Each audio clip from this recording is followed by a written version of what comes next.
Hello there, it's the PC Gamer Show for September 20th, 2017. I'm Evan Lottie, Editor-in-Chief, and I'm joined by James Davenport. James, how you doing? Good. I mean, I wish I was better. I'm tired. We were on a trip to New York. We just flew back from New York Yeah, like it was a really late late night. last night. You probably got home at like 1 o'clock or something silly. Yeah, it was a late night. Also, still a little gravelly in the voice, so apologies if I get a little coffee again, but I will recover. I have antibiotics, everyone. I'm not going to die. Cross my fingers. Bronchitis is a serious disease. It's awful. Visit your doctor today. Yeah, don't I hesitate. also don't want to ignore the 1080p Tyler Wilde beside me here. Hi, Tyler. How's it going? It is going good. I see I'm being patted on the head. Yeah, this is going to be good. I'm going to provide you all kinds of affection. You can't really do too much about it. I'm sorry, but We did some fun karaoke recently, and there was a lot of affection there. So that's right. Great team bonding. Good songs sang, beers drank. But enough about that. Enough about our New York excursion, our little retreat this past week. Really glad to be talking to you guys about some cool topics today. We're going to be talking about what we've been playing. So Divinity 2, top of that list alongside Dishonored. Talk a little bit about Quake Champions as well. We're kind of in this a little bit of a lull ahead of the major, capital M major release season, I guess. It's hard to call it a lull, but yeah, compared to there's what's only coming. like a couple of major games a week right now, ahead of just a few. the 4 or 5 a week we're going to have in October and September, November. But we also want to dig into the changes to Steam's reviews, and review bombing as a practice. Is review bombing a problem? What should Valve do about it? What are developers owed in terms of a system in Steam, and how does it affect you? I think we're going to dig into all that good stuff.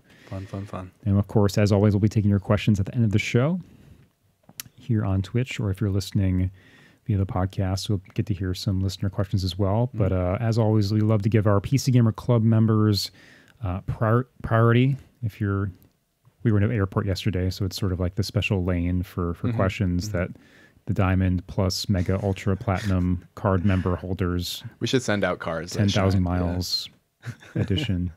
I love the classism of modern airports. I think it's really fun. Yeah. Anyway, we love to give our club members priority. So hang out with us in Discord, leave us questions in the Ask PC Gamer channel of the Discord server, and we'll definitely come around to them on the show.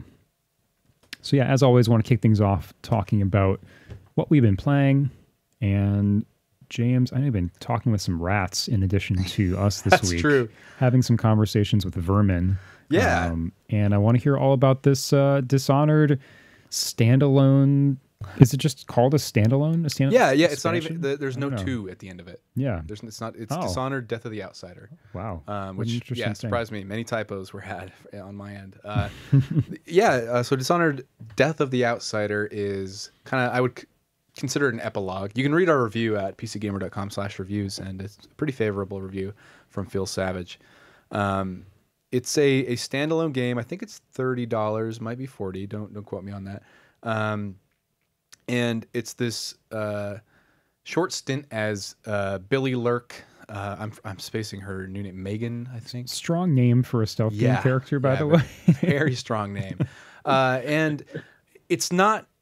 It would be easy to classify it as more Dishonored, but there are enough changes going on that it feels unique. Chief among them is that Billy has new powers, and these new powers change how you kind of approach certain scenarios, and the scenarios themselves are kind of feel a bit more cordoned off and almost Hitman-like. So first, to the powers, you have 3, and you're limited to 3. You're not getting new abilities as you go on. So you're kind of expected to lean into your gadgets a bit more. There's this new gadget, forgetting what it's called, but it's basically like you throw it on the ground, and if anyone comes within a certain range of it, it'll just whip them up and like almost like oh god, what are those snare traps? They from a tree branch and pull them to the ceiling, and they dangle by their feet, and they get knocked unconscious. Interesting. So you're not sort of inheriting the roster of abilities from Dishonored 2. No, like those are completely cut off to you because you're not sort of imbued with the same power as Billy. There are some abilities that kind of function the same way. Okay. Instead of Emily had a dash or sort of a teleport move, and so did Corvo.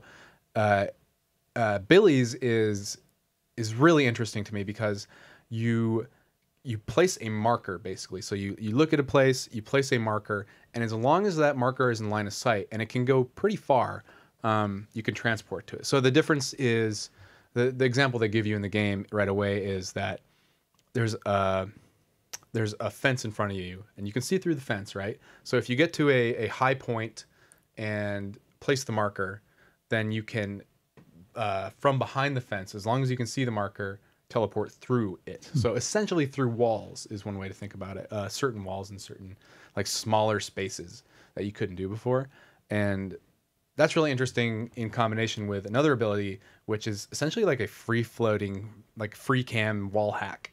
So you teleport into this kind of ghost form, and you can just fly around until your magic juice runs out. And you can mark enemies, you can mark items, you can mark your own traps and other traps. And then once you return to your body, you will see them like through walls. So you'll see not just guards, but their vision cones and the path they're going to walk. In combination with the ability to kind of like plot your movement in a really like interesting ways. I think it feels like a slower, more tactical kind of way to approach stealth in that game. You can really like think a few steps ahead as opposed to it's harder to sort of improvise on the go. And some of the scenarios, well, the third ability is probably my favorite. Any unconscious person you knock unconscious, you can. It's really cool. She basically throws magic at their face. It's weird void magic, and then like sucks their face off, and you become that person, like almost like Hitman. It's very Game of Thrones. Yeah, as well. It's pretty rad. And you can't. You're sort of tethered to that person because as you walk, it's not based on a timer, so it's only as you move your energy will drain. So there are some like. I forget what they're bone charms that let you extend like that reach, but it's interesting because now there are certain hallways or certain doors or certain like security checks that only certain people can go through, and you can basically assume their identity. I don't think it ever goes quite as deep as Hitman. People don't react to you. Yeah, I mean, it'd be amazing if you could use that, parlay that into like having unique conversations with characters. Exactly, and that's what I was hoping it did more of. Yeah. And it's not that diegetic. It's no, just like a fancy key card. Exactly, maybe, exactly. But very cool. It's a stylish thing. I enjoy quite a bit. Okay. And those abilities in combination with sort of this, you have this kind of big hub world. You're basically plotting a bank heist, which is tight. I've yet to do the bank heist. This but all sounds good. I Yeah. mean, like, okay, so I stopped playing Dishonored 2. Yeah. I found it sort of not too challenging, but like fussy in that like the guards are very smart. Yeah. I wasn't playing out in low difficulty. Like I wanted to challenge, but I don't know. I don't like having to run and hide, and I felt like I just had to kill stuff to get out of so many situations. And I wanted a game that was more martial, less magical. I think this one might do. And this sounds like that. Yeah, you get more gadgets. Those like traps are really cool, and there's no. A huge change is that there's no consumable for refilling your magic meter. It just autofills. So that in combination with like your free floating camera ability and your like that really cool kind of tactical movement ability, it feels like it's letting you plan ahead and like giving you free reign to do that. And there's a contract system in this game, so it gives you a ton of sort of mini missions, and there's these pockets and different spaces within this kind of overworld, this larger map that almost give you like Hitman style contracts. And I keep bringing up Hitman because it feels a lot more like a Hitman game. There's and for instance, there's a bar. Well, you'll have to kidnap the bartender. You can't kill him. The bar is full of people and patrons, and you can walk freely around. And if you do a certain thing, You can walk freely around, just like a Hitman game might allow you to, and so how are you going to do that in plain sight of everyone? One option is just kill everyone except the guard, but I don't know, maybe that's not your style if you're going for a stealth playthrough. So using your who are you going to lure out? Maybe you just lure a guard out and distract the hitman the bartender in a specific way and bring him upstairs and then take him out a window. There are these small pockets that ask you these contracts ask you to do things in really specific ways that I dig a lot, and I've spent maybe, I don't know, 10 hours in the game already. Just trying to do those in fun ways. So sounds good. Yeah, highly recommended. Especially, I think if you bounced off Dishonored 2, this might be a bit more up your alley. All right, digging it a lot. You just described me. Great. So it's Dishonored, not 2, but just Dishonored, Death of the Outsider. James, looking forward to more tales of talking to rats. Oh yeah, you can talk to rats. That's the other cool thing. Anyway, talk to the rats. It's definitely a bullet point on the box. Tyler, what about you, buddy? Well, I was playing a ton of Absolver because it rules, despite its many, many problems. It actually just got an update today that I haven't been able to check out yet. But also, I've been playing Divinity Original Sin 2. Which I don't know if you wanted to talk about that later or now, James. I figure we just do it now. Why don't we just go and do it now? Yeah. And we'll, do it now. It's real good, you guys. It's real good and fun. The character creation, I spent probably 30 minutes in it, even though you don't have like a ton of like visual options. It's kind of just face, skin color, hairstyle. Although I do appreciate if you choose an undead character, you have bone color options, so you can have like sun bleached or that kind of thing. It's you can choose an instrument as well. Your character has an instrument that sort of themes their journey for whatever reason. I haven't really encountered. Instrument as in like musical instrument, like literally gives you a theme, like a cello. Okay, so my impression of Divinity. Help me sort of like understand Divinity in the context of other RPGs and fantasy games, right? Because, I followed this game since the original, but I didn't play it.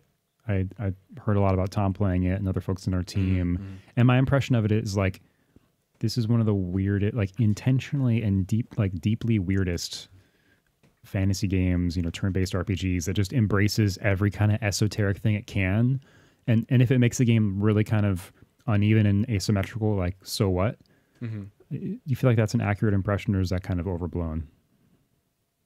I guess that's somewhat accurate. I mean, the combat can be weird. I think what you're probably remembering are like places where it was exploited, because they do stuff like having, physical elements interact with each other, right? Where if you catch on fire, you can have one party member cast a spell to make it rain to put that out, but it might also put out your opponents. I think in the first original Sin, one of the stories everyone told was someone who just put all their skill points into telekinesis or something, to the point that they could just drop a 5,000 ton object that they made by like stacking backpacks or whatever it was to like kill the final boss. I think that was probably the favorite story from that game. I don't know what kind of exploitative mechanical sort of things people are going to find in this game. Well, okay, so for I don't know how far you are in, Tyler, but I keep reading about this cat that follows you at the beginning of the game, and this seems like a good example of they've intentionally put this like really small but significant weird thing in the game that has implications beyond what it seems. So it's like, how does the game open, and what's the significance of this weird cat? Right. So the game opens. You're on a ship. You are someone who has the ability to use Source, which is a really dangerous magic that has a habit of bringing evil creatures to life that kill everyone. So sorcerers, it's spelled S-O-U-R-C. I was going to make a Source Engine joke there about Half-Life, but keep going. Are basically imprisoned a collar is put around their neck that prevents them from using the danger source magic, and they are taken to an island where they supposedly are living until a cure is found, but no one's really sure what's happening to them ultimately if they're taken away from the island. So you're on this boat, and it starts out kind of in a very Planescape Torment sort of way, where you wake up on this like operation table sort of, and you don't know where you are. Just and like Quake you have 4. to kind of, yeah. Exactly, yeah. So you have to walk around and interrogate people sort of and find out, what's going on. You sort of have a vague memory. And that's also where you meet all of your potential companions. They're all with you on this ship. They've all been captured as well. They have different reasons for going to the island. Maybe some of them were captured on purpose. Maybe some of them have, a personal mission or a vendetta. And when you start the game, you can actually choose to have one of those characters' backstories, and all the ones you don't choose will appear as NPCs, and you will be the one that you do choose. You can still customize their class, their appearance, all that. So I didn't do that at first, and then I started the game over and did that because someone told me, Fraser, our reviewer who's reviewing it now, said, actually, you really should. It's fun. And I would agree, because you get special dialogue options that relate to your backstory. So anyway, point is, there's a, potentially evil, we're not sure, unclear motivations person on the boat, sorcerer, who breaks free of her collar, and, there's a giant beast comes, and you kind of have to learn the basics of combat, and you all wash up on shore on this prison, and from there, it's hold on. That's like two beginning of an RPG cliches rolled into one. You wash up on shore into a prison. Well, it's basically like a yes or no, Tyler. You wash up on shore and you're in a prison. It's more of a. It's not a like bars. There is a dungeon, but it's sort of like you're in exile, and you've been taken to this place. Path of Exile. You wash up on shore at the beginning. I'm sorry. I'm just poking at tropes here. Keep going. I mean, it happens. No, it does continue to be very like Planescape or Path of Exile, and that from there you're just kind of in the world now, figure out what to do. I mean, it becomes pretty clear to you pretty quickly. Okay, I need to escape the prison section. Obviously, it's an RPG. There's other parts of the world to explore, but how you do that, is up to you. It depends on who you talk to and whose advice you follow. Who you add to your party. There's one guy who'll run up to you, because you can have a party of 4 total, so including yourself. But one guy will run up to you, like right when you get there, if you encounter him, and say, I'm planning an escape. Do you want to come with me? Just you and me. So, I don't really know what would happen if I had taken that option. I wanted to build a full party, but you can play with just one other character potentially. And there's a perk you can add when you level up that makes you more powerful when you only have one other person in your party. So yeah, the amount of it that you can ignore, the number of, like, there's one character I didn't like off the outset, who the second time playing through, I didn't even talk to him because I knew he wasn't going to come with me. But yeah, so in the process of arriving at this island, wandering around and meeting people, a black cat starts following you. If you there's also a perk that lets you talk to animals, which means if you don't have it, you just miss out on talking to animals entirely. So I thought, like, since I took that perk, I'm like, the cat is going to tell me something amazing. But then it just goes like, I'm confused. Where am I? And it just follows you around. So my understanding is that the cat can die, but I do not know what significance it holds later if you keep it around. It almost seems like the gnome, the idea of like carrying the gnome through an entire what is it? Left What was 4 that Dead. in Left 4 Dead? Left 4 Dead, yeah. It seems kind of like that. Like, here's this optional challenge. I don't know what the hit points on the black cat are, but probably not very high. So it almost seems like, like a pro challenge. Can you keep the cat alive? I do not know what story relevance it may have. I wouldn't say if I did, because that'd probably be a big spoiler. Mm-hmm. But I do love that there is a cat. Final thoughts. I do love that there's a cat. Final thoughts. Put it on the box. I found a crab just randomly and started talking to it, and it was like, ew, gross human. You're disgusting. And it was really full Well, of himself. and I kind of wonder because I bounced off the first game, maybe because I started in co-op and it became this like kind of slow, wandery thing without real direction. Some people will like that, but it seems like that it is almost absurd at every opportunity. That I don't know. Does it feel like it loses the drive and like the narrative drive, and the character sort of gets lost in all the jokes and in all the wacky things happening, or is that just sort of the point? Is the delight in finding these things? I wouldn't say it's been extremely wacky so Okay. far. Maybe that's all I say just it's hear been about. Yeah. It hasn't been like wackier than something like Planescape, which is, Okay. to be fair, that's fairly wacky at times. I Mhm. mean, you have like a talking floating skull hanging out with you, hitting on undead zombie workers when you start. But yeah, it hasn't felt like extremely wacky to me. Like the characters have backstories that aren't jokes, you know. Wait, Right. one's out for revenge, and one is, you know, scheming to maybe, you know, steal some stuff and escape. You know, it's not all just constant goofs. There's some like goofy kind of fantasy trope characters. There's also some really brutal stuff. Like you can, you know, in the very beginning of the game, you can encounter a guy having an argument with another guy, you know, and the one guy keeps talking about his wife who apparently died and is saying like, I think she's probably better off. You know what I'm saying? And the guy goes, say that again. And then he does. And the guy stabs him in the neck and kills him Damn. right there. You can sort of choose to be like, I would have done the same thing, or you can accuse him of being a murderer. You can get into fights with anyone through that kind of system. Oh, damn. So it is super open-ended. I mean, you could try to wipe out the town if you wanted to, but the combat's very difficult, even on, I'm playing on I think it's called Classic. It's like the second difficulty level up from the easiest. And it's like, you have to quick save a lot because it's not forgiving. Like if a character dies in battle and you don't have a resurrection scroll, even if you finish the battle and you win, you now need to go, you know, pawn your shirt to buy one because they'll just stay there dead.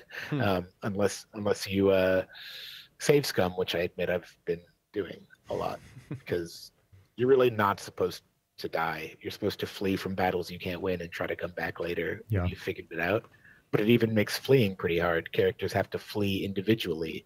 Your whole party doesn't run away at once. So if one of your characters is in trouble, you have to use your other characters to get them out of trouble and move them away from the enemy so they can flee. So yeah, I probably shouldn't save scum as much as I do. I'm going to try not to going forward. I'm just going to play a lot more carefully, but that means taking a lot longer to get through it. So I do think it could stall a little bit if I don't feel like I'm progressing through the story because I'm taking forever to talk to everyone and, you know, carefully try to min-max my party. But I'm kind of up for the challenge because I like the world. It's really beautiful, and it is really fun when combat goes right because unexpected things do happen. You know, blowing up an oil barrel that maybe I didn't notice, and that, you know, causing a ton of damage I didn't expect, or, you know, whatever the case is. Yeah, one of our club members, Apollo Dingo. I don't really know much about the depth of the combat system because I never got to that point in the first game, and I've only heard whispers of it for the second one. But he was in chat just talking about how he was trying to make a spell that would rain blood and create a blood surface. So the fact that there's a condition in the world that creates a blood surface, and that a blood surface has its own properties, that's a good sign to me. That's a good sign to me. Yeah, blood. So, for example, if someone is standing on blood, I could freeze that blood with a spell, and there's a chance that they might fall over, basically, and get knocked, that they might slip on the ice. Also, for instance, I have a ability I can use that I cast it on a character. They'll soak up all the blood puddles around them and gain health. Oh, right. Because I'm like a very creepy cleric, basically. There's also a passive ability that just lets you gain health if you're standing in blood. So they put all the sort of status effects and materials to to work as much as they can. So that is good, because if it were just kind of like, in some instances, a wet surface might do something a little differently. If it were inconsistent at all, I think it would be annoying to me. But the fact that everything kind of works how you expect it, if you electrocute a water puddle, it'll electrocute anyone standing in it, which definitely makes collateral damage a real problem. It's very easy to set your own party members on fire.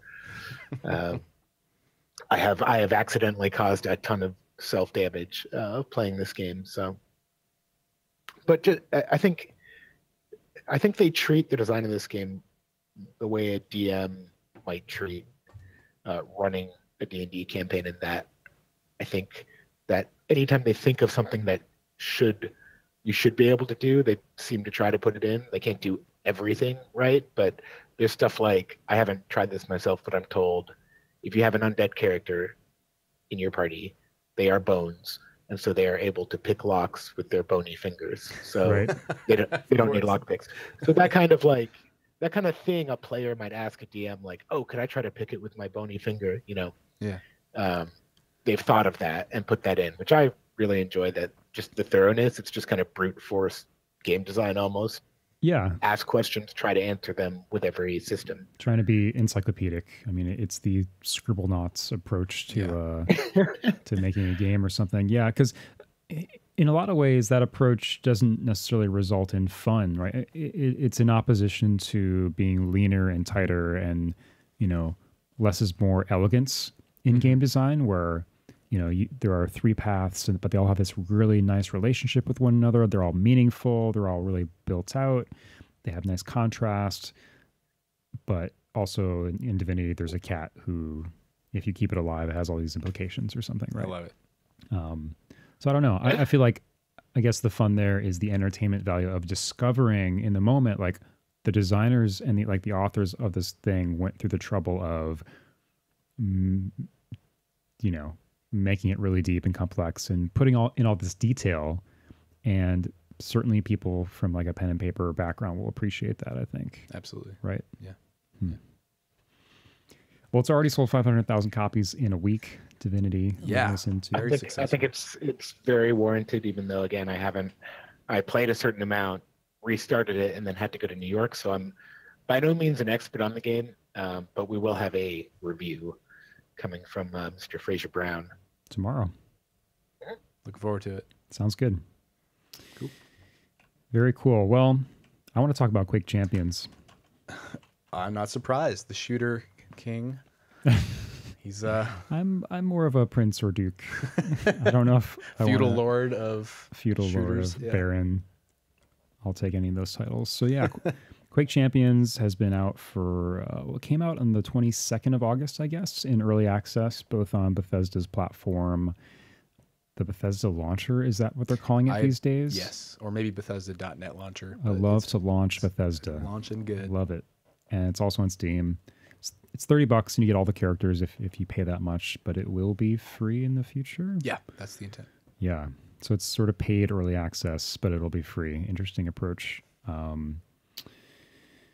Yeah, man.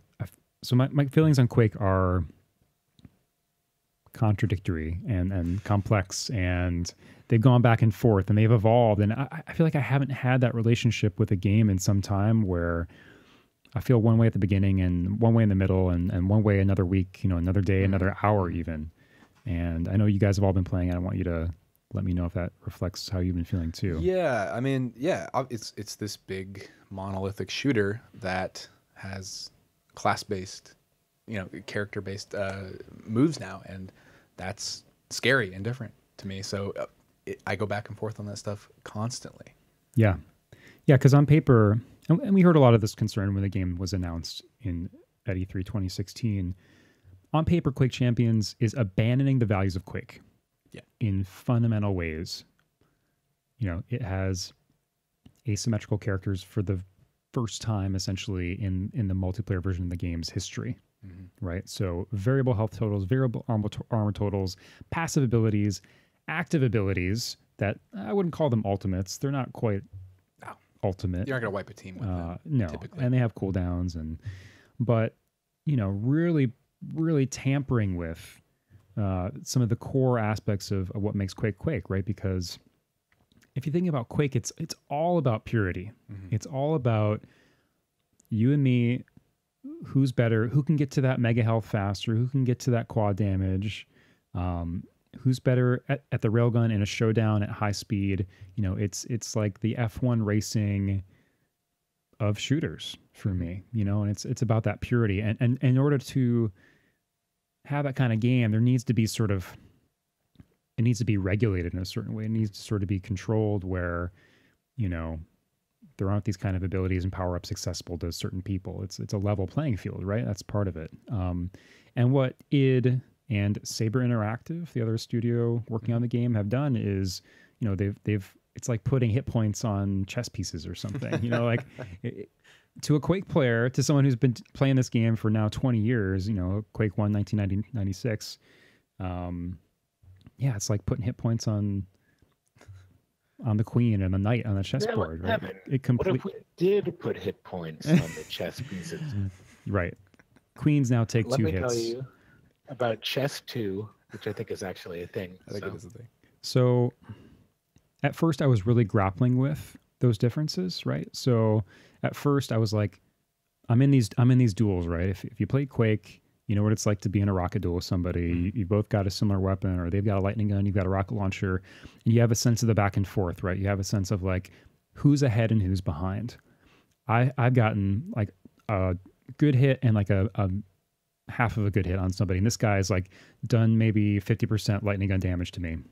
I have a sense of where the battle is, and then suddenly they'll activate their ultimate ability, or their ability, whatever it is, their active ability, and spit acid on me. What? And now I've taken this like unexpected damage, and I'm gone, right? And it's sort of like, well, shit, that's not what Quake is about. What just happened? That feels totally unfair. And like this interrupted our duel. This new system, this new design. Like, oh, this is ridiculous. And then I started playing with them more, and I started having those having those experiences on the other end. So the character I probably played the most. There's about 9 of them, I think. I think so, yeah. He's called Scalebearer, and Scalebearer is big, hulking, mythical soldier-looking dude. Yeah, cool outfit. The characters are all different sizes too. They have different hitboxes. Yeah. They have different movement styles, I should mention.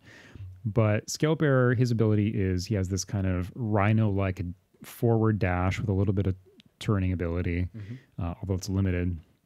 And if he plows into you, he'll do X amount of damage. And if he kills you, he can even carry that forward and run into multiple enemies. Oh, I didn't know that. Yeah, so you can like in one dash, perhaps I've done it a couple times, like kill 2 people. It'll do like maybe 50 damage or something. I'm not sure.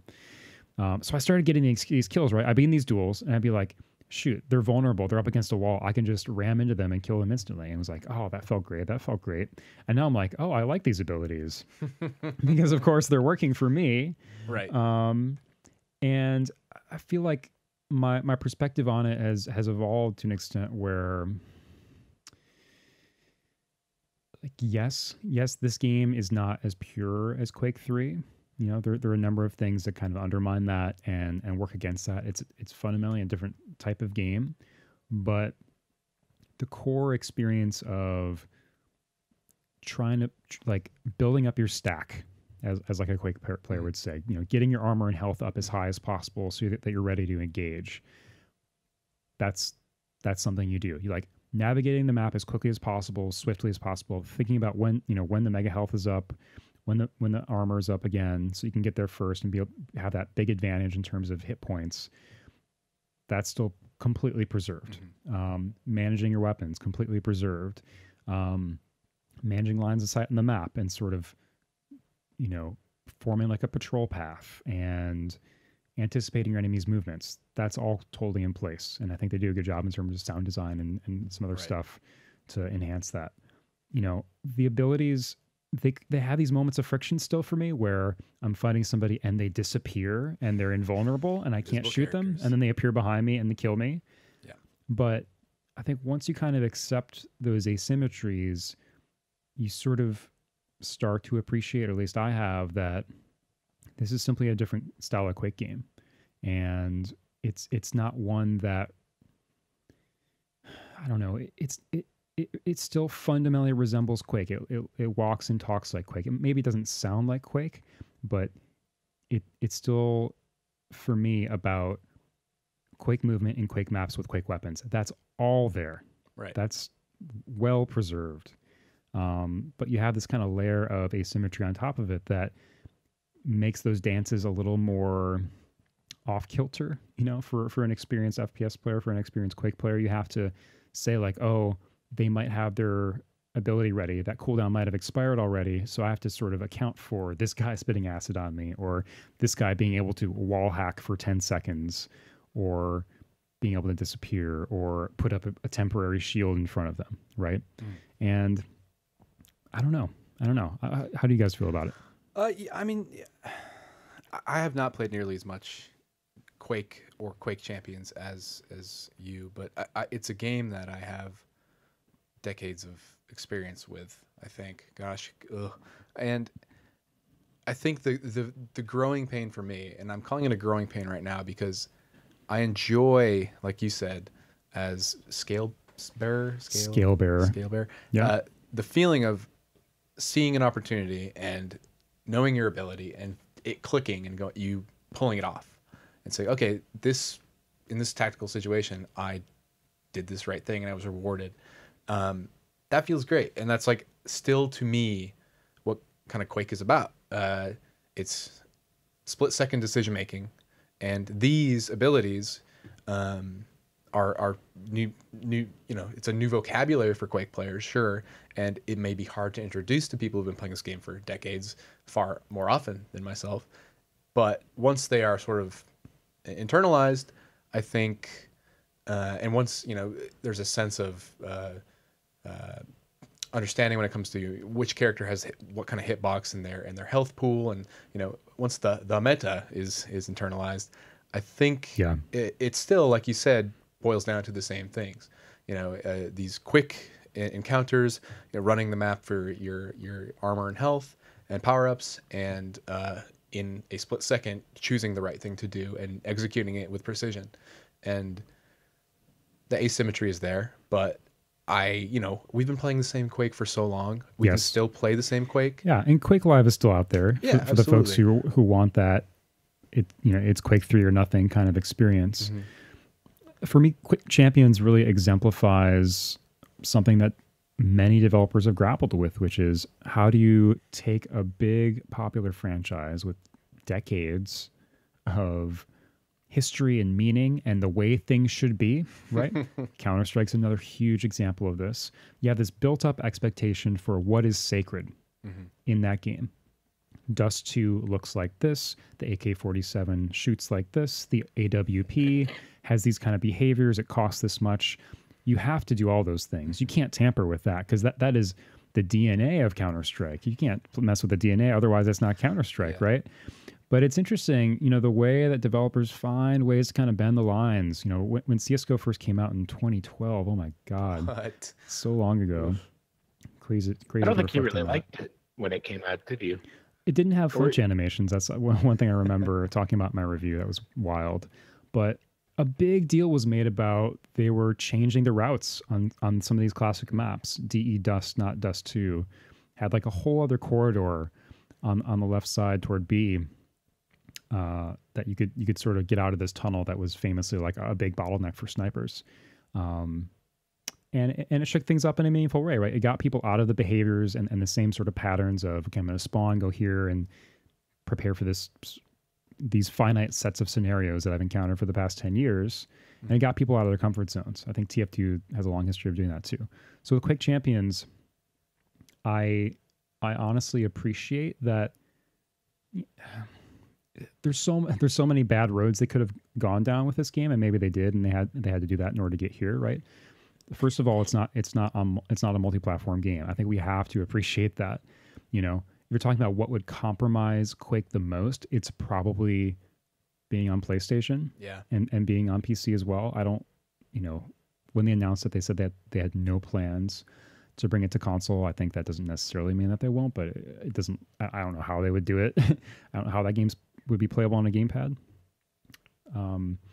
And for me, what the game does so successfully, and this is kind of where I've ended up with Quake Champions, is it's like a living museum for Quake, right? Mm-hmm. So, and that's kind of a best case scenario. That's kind of what I've come to appreciate most about it. You know, yes, it's got microtransactions. Yes, it's got crazy, ludicrous cosmetic bullshit in the game that you have to deal with. 3 kinds of currency, 3 kinds of loot boxes. We talked about it last time I was on the show. I'm not going to harp on it too much more, but it's sort of an interesting preservation of the entire franchise. And what I mean by that is, so what this asymmetry and the different character types allow is they've sort of ingrained these different styles that have existed across the entire history of a Quake, right? So different movement styles, from just pure bunny hopping to strafe jumping to, just all those different movement styles, and sort of giving them their own character to some extent. All the little variations. There's even one that behaves like Unreal Tournament, which of course is an Unreal game, where in ET 2K4 you could, if you remember, you could double tap in a direction to sort of side dash. You could do that, forward, left, back, or to the sides. So like the big robotic character Clutch can do that as well. So it's kind of a nice nod to the arena shooter genre as a whole. And that wouldn't be possible if this game was just, there's one character and you have a skin, everybody's the same, everybody works the same. And it's sort of a nice way of paying homage to itself and preserving that, but also making it interesting, where you sort of identify the people you're fighting against by their own history with that game, right? So you sort of see the person doing this kind of movement style and you say, oh, that's a Quake 3 player. Or you see someone doing it this way and you say, that's a Quake 4 player. Who's that? Who's that? How'd you get here? Why do you like that game? And I think that's really cool. It's really an interesting philosophy, an interesting way of approaching things. It's sort of paying homage to yourself, but doing it in a really explicit way that provides player choice. Yeah, I agree. It's a nice clean package that I don't know. I can see it being a platform for a long time coming, with playlists that enable and promote specific play styles. If you want to play original Quake, or if you want to play Quake 3 style, or whatever it may be. So I don't know. I'm excited to see how they use it in that way. I did have a question from Buttface Jones. If you want to address this, he asked earlier in the PC Gamer Club Discord chat, Quake Champions currently has no mod support, and there have been indications from Bethesda that no mod support is coming. Between loot box economies and attempts to keep cheaters out of the game, do you think competitive shooters like Quake, Overwatch, or future titles will ever have mod support? And I mean, that's sort of a compromise in sort of how, in this game's strengths, it takes away from sort of the PC origins it used to have, and strengths it used to have in mod support. Do you see that as like a huge loss? Or do you think they could enable that in the future in some fashion? You definitely feel its absence, Quake and modding are inseparable. Mm-hmm. The original Quake started in a lot of ways modding as we know it. Although obviously people were messing with shareware games and all that sort of thing long before, but really formalized like sharing maps and stuff like that as a process, and people making their own versions on this very moddable engine. And it's sad to not have that be the case with Quake, a game that really presents that as a value across its lifespan. However, there are ways they could integrate it.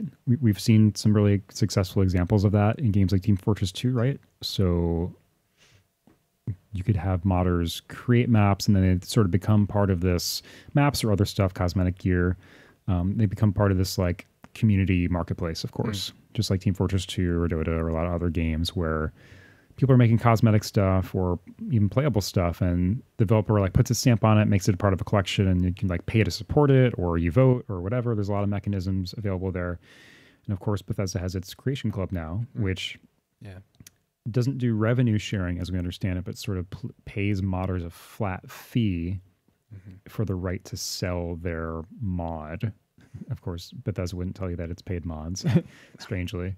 So yeah, I think that's a possibility. If modding came to Quake Champions, I think it would have to be through the Creation Club. I don't know why Bethesda wouldn't use that as an opportunity.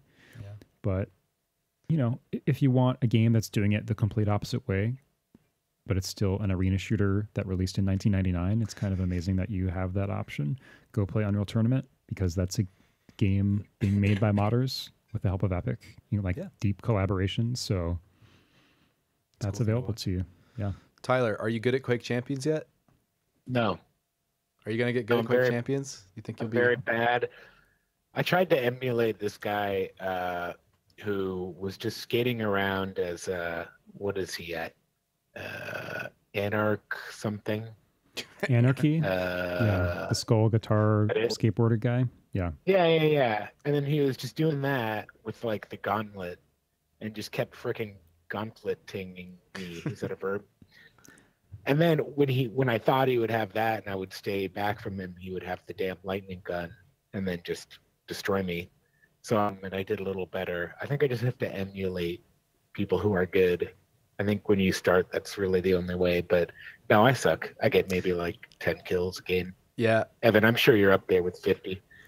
No, I had a 30 in one match when I was playing with our friend Lucas. What? That was really good. That felt crazy. Like, anyway. Wild. I mean, that's my biggest problem with the game right now, or personal problem maybe, is that my experience playing Quake was almost exclusively LAN parties. So there might have been an outlier where someone was excellent at the game, but we were all sort of like playing at the same pace. And in its current state, I think it's enthusiasts in there. And I'm getting my ass handed to me a lot. But when it opens up to being free to play, I think matchmaking will probably, you know, sort of level out a bit, and I won't die as often. But I also am I don't know, I've lost the touch a little bit. This fucking Overwatch lets me just like point in a general direction and click. So I've been we've been spoiled. Yeah. You don't have that same level of can't just sort of decide to play Lucio for a match and passively help people. You have to fight and contribute. But yeah, you know, blessing and the curse of that style of game. The skill cap is so high. You know, there's these people doing insane maneuvers. You know, if you can put your cursor on somebody at 100 miles an hour, you can hit them, you know, that kind of experience. But of course, being on the other side of that doesn't always feel good. So yeah, on the matchmaking topic, one of the best features of the game is the ability to select from a bunch of all different server regions from the main menu. So you can decide, well, okay, I want to queue into US East and West and the UK and Australia or something. You know, that's like the pool of players that I want to be paired with, and it shows you individually your pings to each of those servers. Amazing feature. Every multiplayer game should have that. I agree. So often, obviously, we'd love to have just servers. I think that's cool too. But you know, you can't beat matchmaking for just the expediency of getting into a match from scratch. Definitely not. So yeah, I think this is a game I'm going to continue to put a lot of hours into. I think FPS players should be excited about it. I'm a little surprised there's not more enthusiasm before. I think that's simply sort of, again, the saturation of games and new stuff every week. We had a Dishonored game. We had a Divinity sequel that's already sold 500,000 copies in a week.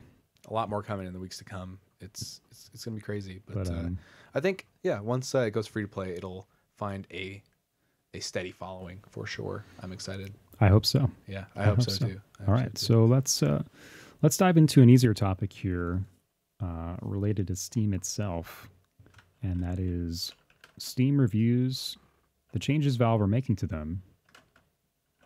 Yeah, so and Steam review bombing. Yes, as a despicable behavior, or one that at least Valve has identified as a problem. We've seen some interesting instances of this recently. So if you happen to miss it yesterday, you can of course find some good authoritative stuff on PCGamer.com. talking about this topic, Valve announced some major changes to reviews, or maybe not major enough. I feel like it's probably better described as like they kind of lifted the skirt, they opened the curtain on, we've been grappling with this issue and figuring out what to do about it, and here's what we came up with. Yeah, so they came up with the idea to introduce histograms, basically. So charting the how reviews are, what kind of reviews, positive, negative. I don't know all of the like highly recommended or overwhelmingly negative, and on charts that graph it from its release to the present day. And so you can see not just what kind of reception it's getting, but how many of those reviews are coming in a certain amount of time. And this is a response to, obviously, this, the review bombing of Firewatch over the controversy sort of surrounding PewDiePie and his racist remark, and the response of Camposanto to say, well, we don't want, we're filing a DMCA and taking our videos down that involve Firewatch with you. Yeah, it's interesting just to trace that path. I mean, when you put it that way, this is a gross oversimplification, but yes. PewDiePie, a man in Sweden says the N-word, and Valve makes a change to the way reviews are visualized on its website for 130 million Steam accounts or whatever it is. Interesting times, interesting hobby we have. So Tyler, I know you've been digging into this. You're working on a story right now. I think, can you sort of give us an overview of what Valve talked about in its blog post yesterday and what changes have been made exactly? Yeah, for sure. So, Valve talks about review bombing in kind of an equivocating way, which I think really speaks to their philosophy when it comes to this kind of thing, because it says in the post, on one hand, players doing the bombing are fulfilling the goal of user reviews, which, as Valve puts it, is to voice their opinion as to why other people shouldn't buy the game. On the other hand, the reason they're doing review bombing might not be relevant to the game itself. It might be some beef they have with the publishers, politics, or whatever. But then Valve goes back again and says, but some of them are real reasons why a player might be unhappy with their purchase. So I'm basically not convinced Valve does consider it a problem, quote unquote, to solve. It's good. The way it's responded is by giving us more data, by showing us when it's happening and saying, now you can see that there's a suspicious number of negative reviews in a short period of time. You can maybe go find out why that is, and you might find out it's something you don't care about. You might find it's something you do care about, but to a degree, Valve doesn't want to tell anyone what a legitimate reason to leave a review is or isn't. And this has been its philosophy ever since it started with Greenlight. It stopped wanting to tell people what is or isn't a game that can go on Valve, and it likewise doesn't want to tell anyone what is or isn't a reason to post a review. So instead of solving it, it just wants to expose the data and hope the market sort of figures it out, right? Or balances itself. Completely. And is that not inconsistent with many aspects of Steam that we've seen over the past decade, from Steam Greenlight to Steam Direct most recently, right? Yep. To their policy on sex games or games with I was going to bring that up too. Games with sexual content. The reason right? that's so confusing is because they don't, like, when they're pushed far enough, they'll make a judgment on something and say, that's too sexy. But they don't want to give a really explicit, clear reason because they almost want to pretend like they aren't making a judgment, it feels like, to me. Yeah, it's an unwillingness to make a moral judgment. And I'm really curious how long that's going to last. Whatever you have to say about Apple, and certainly they've had weird instances of taking down games with content that they object to, whether it's like a historical game with a Confederate flag or that kind of equivalent. They do act on those instances, rightly or wrongly. Like, they seem fairly engaged in And you could say it's inconsistent, but they're at least sort of targeting those games, it seems like, and have more of a careful eye over their marketplace.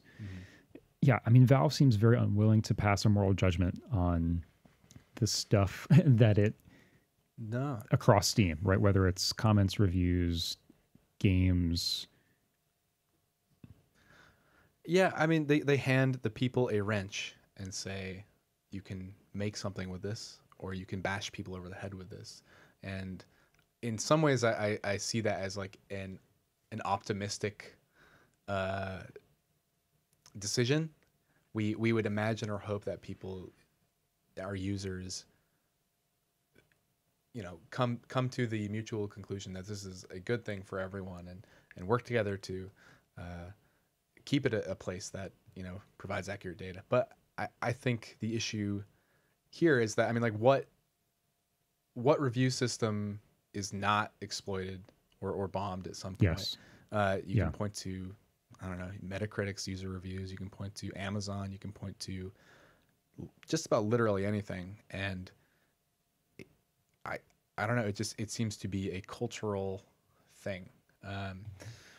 Some kind of platform for the people to maybe not actually educate people about making buying decisions, but about their personal beliefs. And what do you do about that? How do you respond to that besides gutting it completely? Do you guys know of a system out there that has responded to this stuff well, or done something? Well, one of the issues, I think, is that Valve doesn't want to essentially pick a politics or an ideology, because what is something abhorrent that someone could do that you think might justify a review bombing? Is there anything? Was Campo Santo justified in sending DMCA to PewDiePie because he said a racial slur? And you know,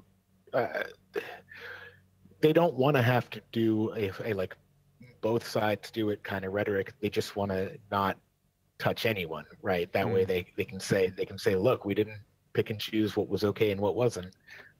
So yeah, I don't know how you solve it with that philosophy. The only way I think to solve it would be to moderate it, but to moderate it is to choose a set of values that you are going to make everyone adhere to, and pronounce those.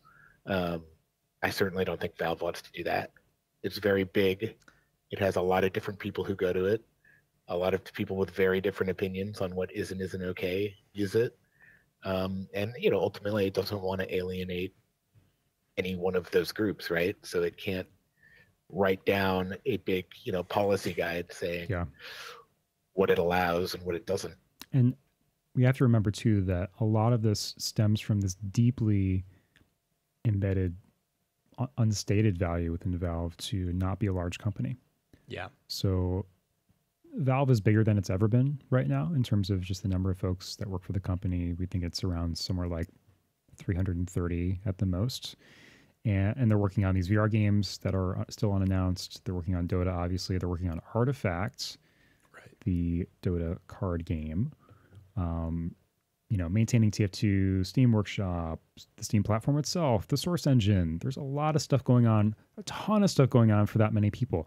You might even hazard to say that that is the fewest number of people working on the most things in the industry. I know that sounds insane because there's this whole meme of Valve doesn't make games and Valve isn't doing anything. What are they doing?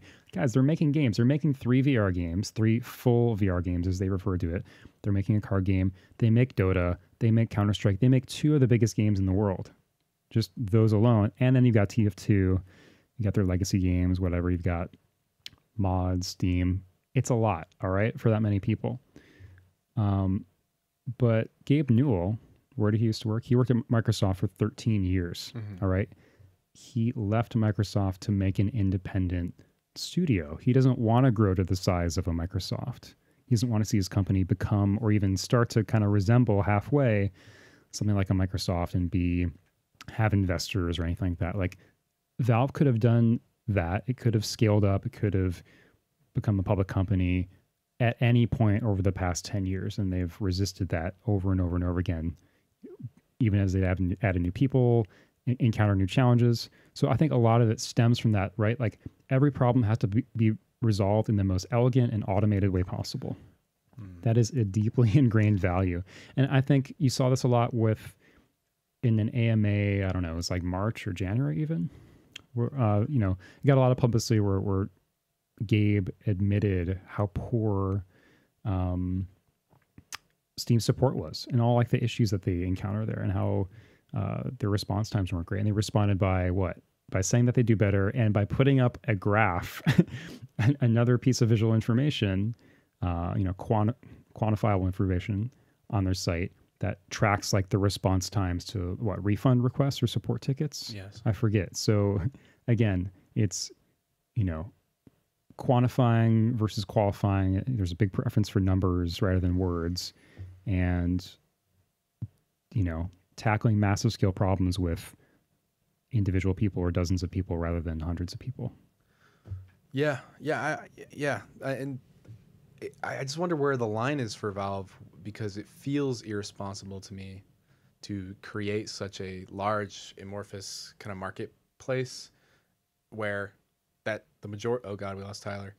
The majority of PC, well, a lot of PC gamers, refer to as the place to buy games, maybe unhealthily, but I wonder,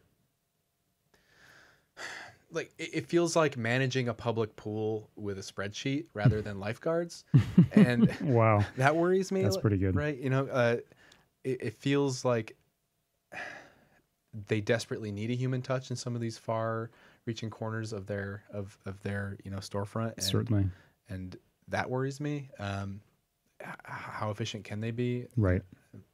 There's this idea that it sort of, it might change the identity of the company if they buckle down and hired 100 people to do a moderation or support or something, right? It's against their values. And in a way that's admirable, like really sticking to the core identity of who they are and stuff like that.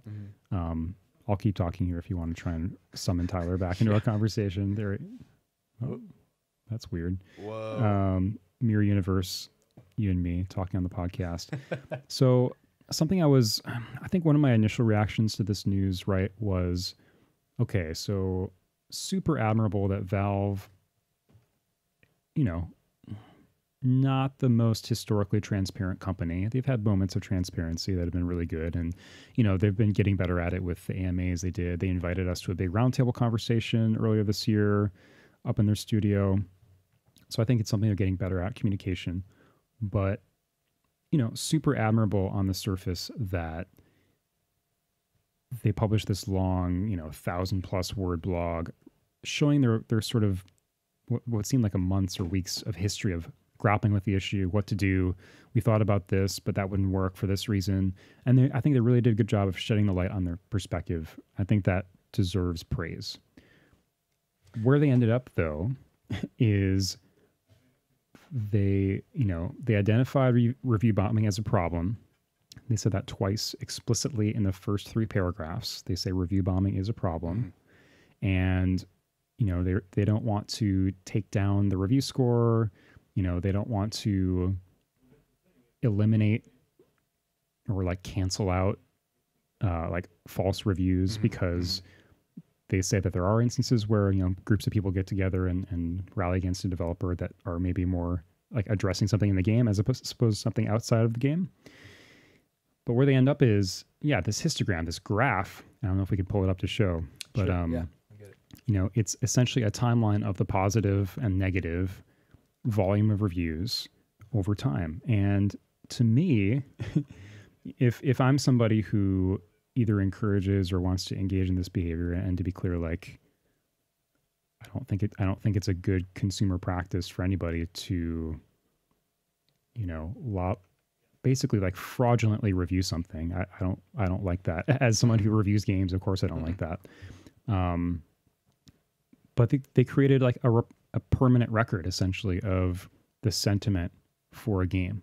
Right. And I think that's dangerous. I think, we can argue about whether review bombing actually has a material impact on sales. That's something that we like. Actually, Valve disputes in its blog, which is very interesting. They claim that, we found they don't really provide hard evidence, but their conclusion was that, review bombing doesn't seem to have like a very big material impact. But I think now that it's visualized and it's quantified, and you have this really nice source of feedback as a review bomber, this encourages me to organize, because I can see the dent that I'm making in this vehicle, as opposed to just bashing away blindly, right? I see it happening over time. I see the change happening, and that's very rewarding. Somebody said on Twitter, it's like Valve didn't understand that gamers like to see numbers get bigger. It's true. I think we do. And all do. I don't know. It's going to be interesting to see. Okay, here's one of the things I predict, right? Over the past year or so, with the growth of services like Steam Spy, and with just concurrency numbers becoming kind of a bigger currency, I guess, within gaming.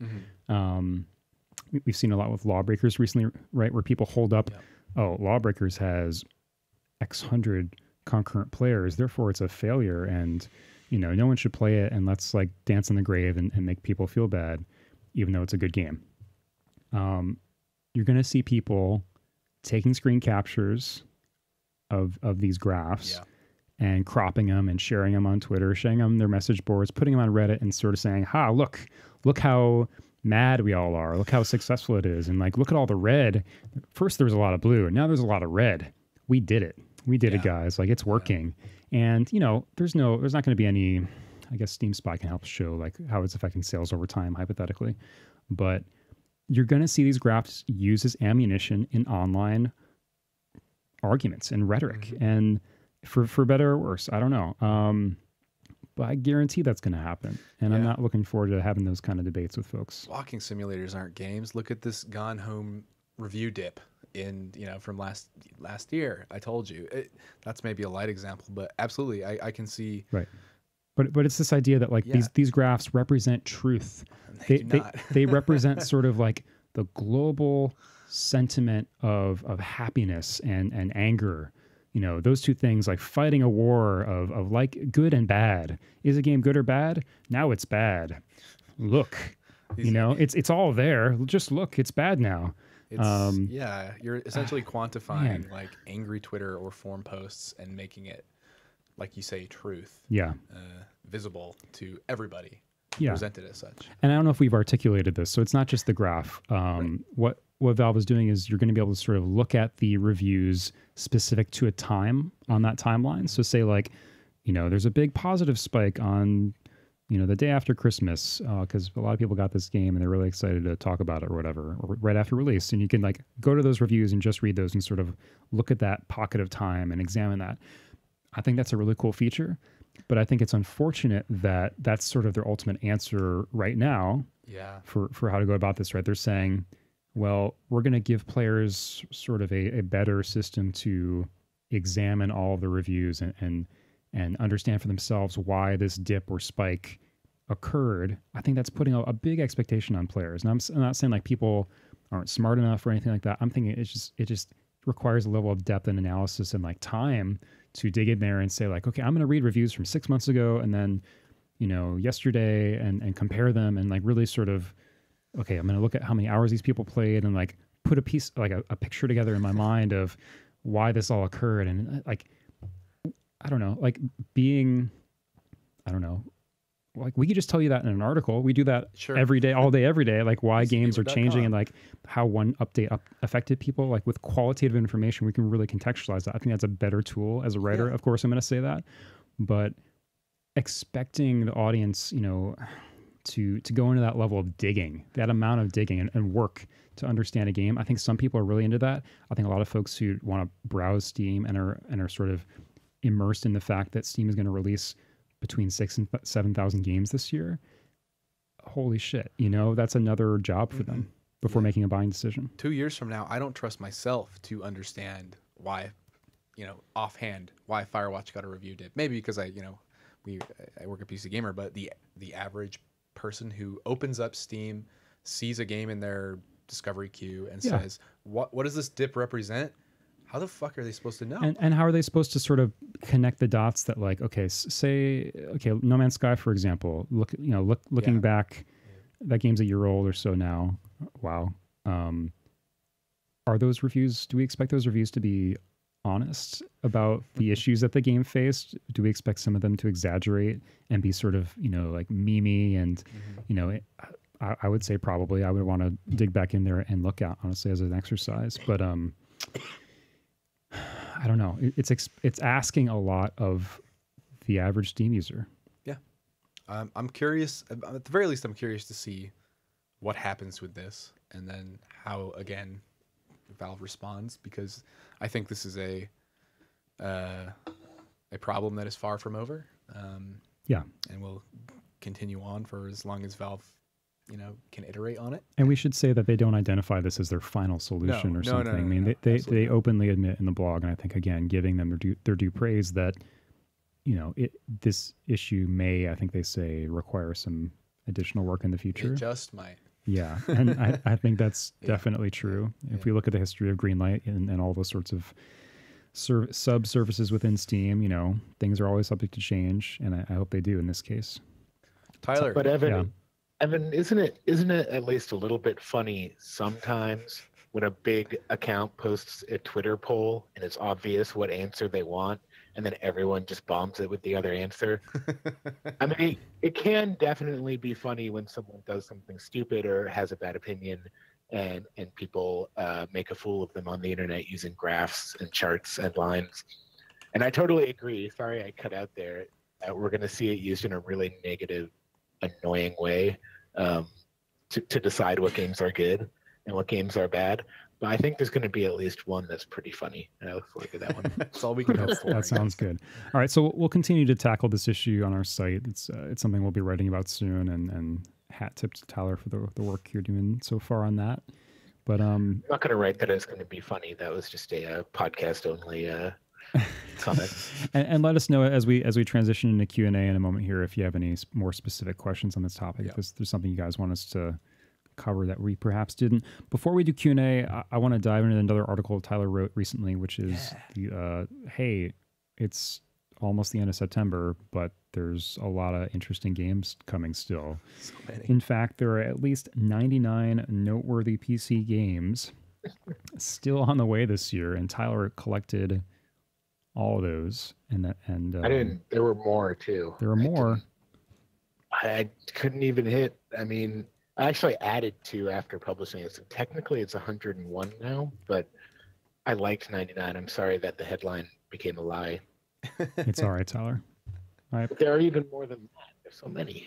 All right. So you can find this on our site from last week, but most recently I'll just rattle them off. We had Tooth and Tail. We had Divinity Original Sin 2, which we talked about, Dishonored, NBA 2K18, still one of the only sports games, 3D sports games on PC. And just yesterday, we had Marvel versus Capcom Infinite. But in addition to that, want to give a chance to let you guys shout out a couple of these games that are coming out before the end of the year that you're excited about. For me, it would have been BattleTech, but that got delayed. Dang. BattleTech definitely would have been at the top of the list for me. Is there anything else? No, that's it. That's it? All my feelings are gone. No, I'm sure I've got a few more here. I mean, I'm certainly, I think like a lot of folks, I'm looking forward to Wolfenstein, the new Colossus, Wolfenstein 2, excuse me. Absolutely. I mean, that's a big one. I think, it's just sort of crazy to think about Bethesda is making some of the best campaign first-person games right now. I don't know really who's doing that better over the past 3 or 4 years. It feels risky in today's... Between Bethesda and Doom and Prey, but quietly that's like their reputation in a lot of ways, what they do. And I think I admire that, I suppose. It's something I desperately love in PC gaming and sort of miss as a popular thing to make. But excited for Wolfenstein. We'll have more on that soon. Yeah, you got a chance to play it. I won't spoil what you saw because I think it's still under embargo, but it sounded pretty crazy. I'm very excited. And you compared what you played to a certain slightly obscure 90s cartoon. I did. Which I thought was very fun. Okay, I'm just teasing the audience at this point. I'm sorry. What about Assassin's Creed? Is anybody excited about that? Is that going to be a thing? I played it about 2 hours of 3 at this point of Assassin's Creed Origins, and I'm not an Assassin's Creed guy. I like after 2, I was so burnt out on the ideas. But Origins, in my last preview, it was easy to see the inspiration from The Witcher 3 in almost every corner of that game, and with an emphasis on storytelling and questing and loot, and a huge the world. I'm sure it's leaked online, but we were not allowed to show the full map. Is massive, massive map.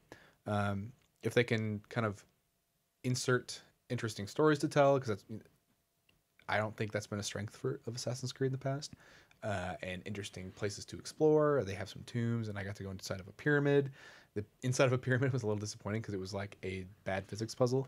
This could be, I think will be, at least for a lot of people, maybe not for people who were not convinced or sold on the series to begin with. This could be like the grand return. Cool. Yeah, I'm excited for it. All right. So Tyler, out of those 99 games that you scooped up, put into a page, which are you looking forward to most? A lot of games. Let me look through here. This is one I think you're probably into, Evan. Dusk. Yeah. Dusk. Yeah. I played the first chapter of that. Quake. Yeah. I'll pop. No, you go. Oh yeah, I mean it's basically what Heretic, Hexen, and Doom kind of all rolled together in a little bit of Quake. It's Heretic against Hillbillies.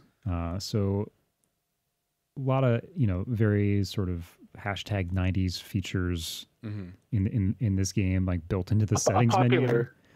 Yeah, popular thing to do today is to throw back single player shooter for sure. I'm a sucker for that. I mean, I'm the target audience for that kind of shit. Yeah. A slider that determines how pixelated I want my 3D early 1996. You're seeing it right there, actually. Right.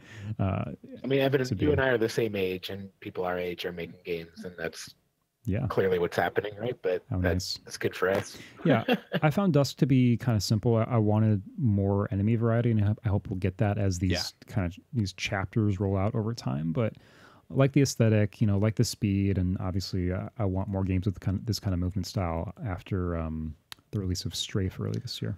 Yeah, and worth noting, we found out that the soundtrack is by the guy who did the Brutal Doom soundtrack. So nice. Excellent music in that game. Good. If you buy it now, you can get access to episode 1. So if you're into that thing.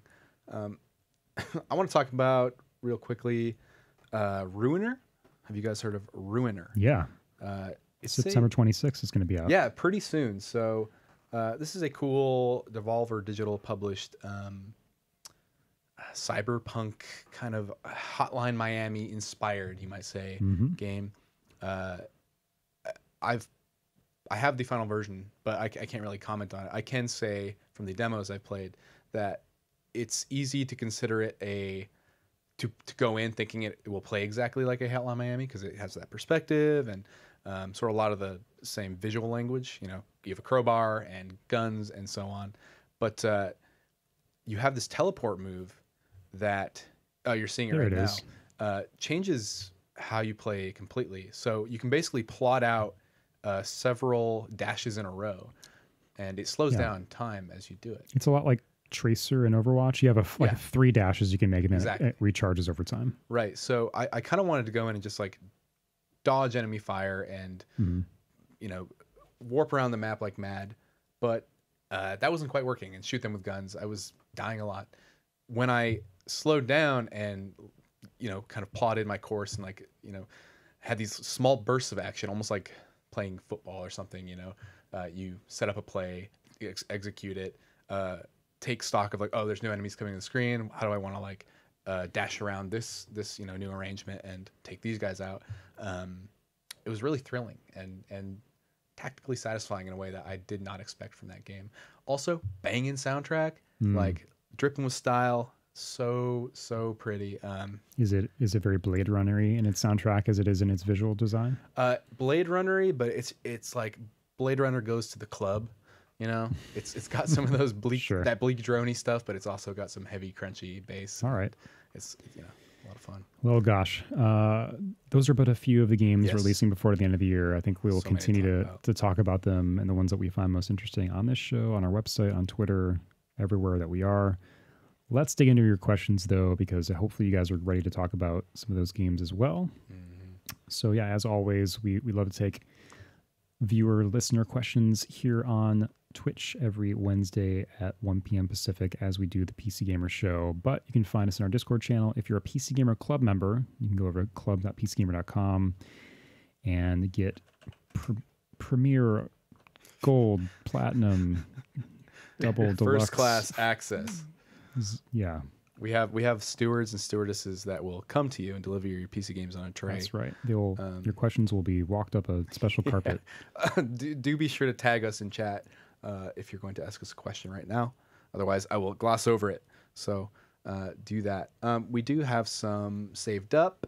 One, we addressed Buttface Jones' questions already. Excuse me. Yeah. Yeah, but we've got a question here from Truzen. Truzen. Thanks a lot, Truzen. It says, what particular game series must be played in order to be fully appreciated, and which ones can you just jump in at any point?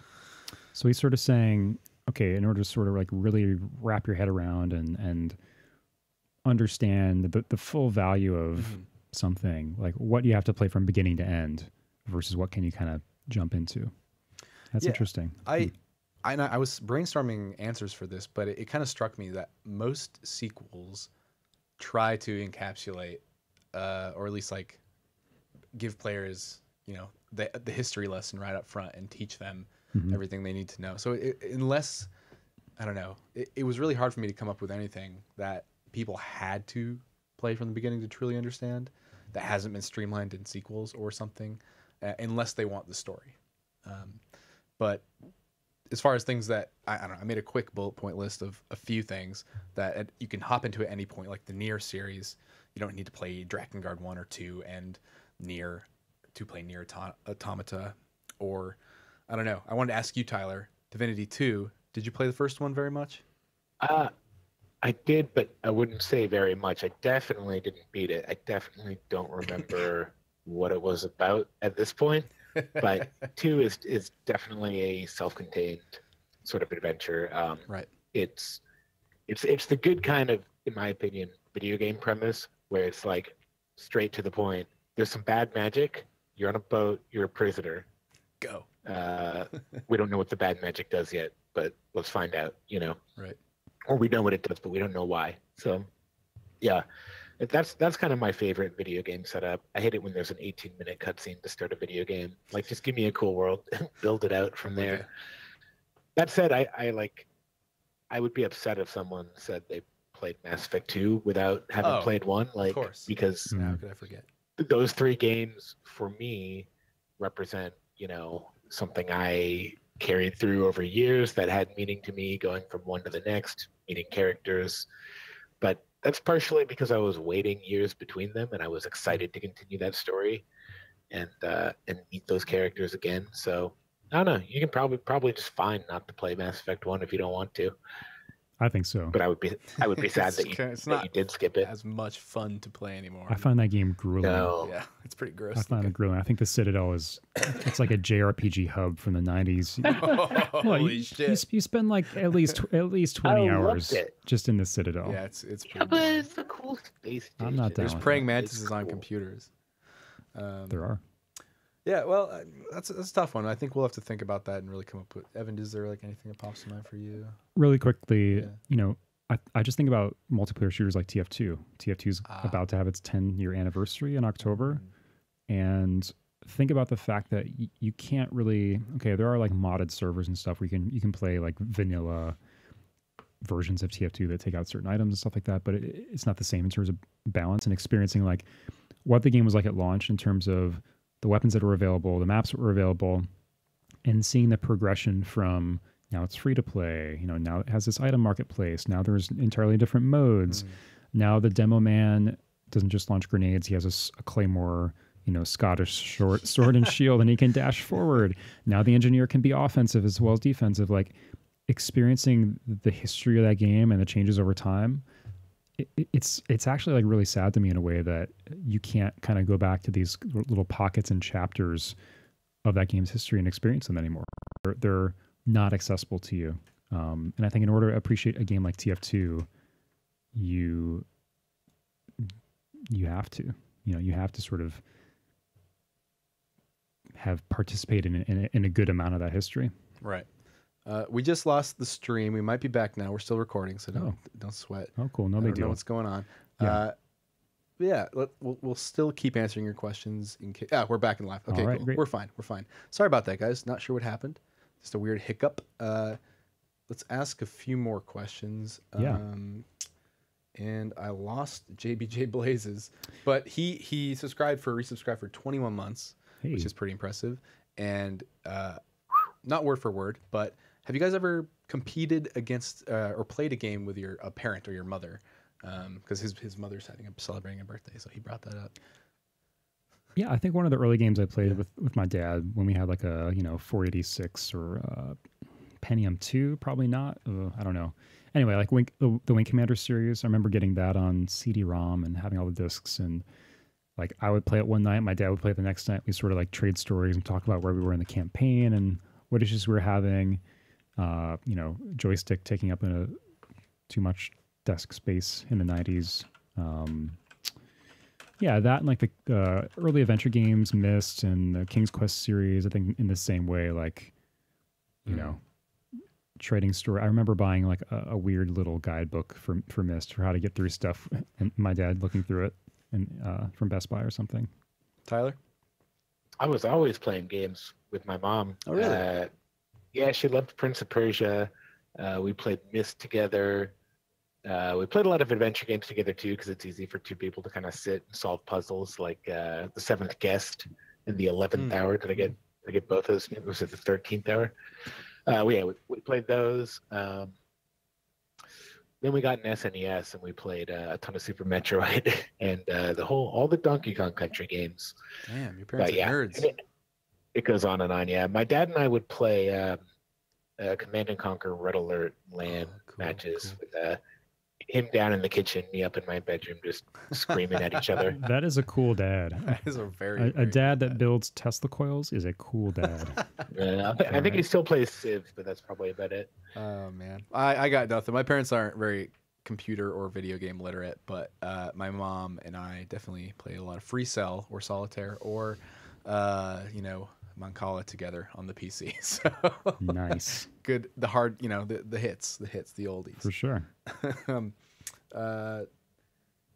Let's see. We got time for probably like one more. I'll ask Jedi Smurf 99. It's a good name. I think that's a good name.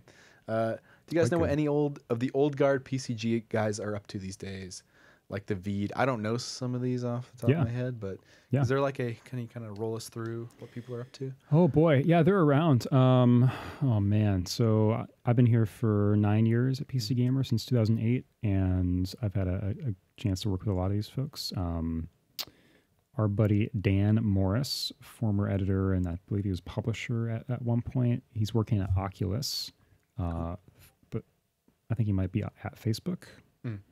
But working on Oculus. Right. Kristen Salvatore, person who hired me, my former boss, she was working at EA for a while. Now she's working at Twitch. Cool. So right here in San Francisco with us. Those folks just down the street.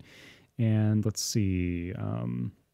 The Veed, he was also working at Twitch for a time. Before that, he worked at Hewlett Packard when they were like interested in gaming briefly.